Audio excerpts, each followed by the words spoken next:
Nature loving కానీ కొన్ని విషయాలు ఇవన్నీ కూడా నేర్పించగలిగితే ఇంకా బాగుంటుందని చెప్పి ఆ ఆలోచనలకు పుట్టిందే నా యొక్క సద్భావన.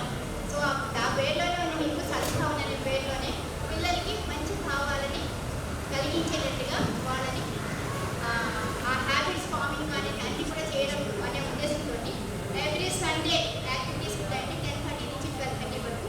సో యాక్టివిటీస్ వీటన్నిటికీ సద్భావన అనేది ఒక ప్లాట్ఫామ్. మీ పిల్లలకి సద్భావంతో పెరగడానికి మా సద్భావన కనెక్టివ్ ఫార్మర్తో కలిసి ఎక్కువ క్లబ్స్ అన్ని కూడా స్టార్ట్ చేయబోతున్నారు. దాంట్లో భాగంగానే సద్భావన కూడా ఉండబోతోంది.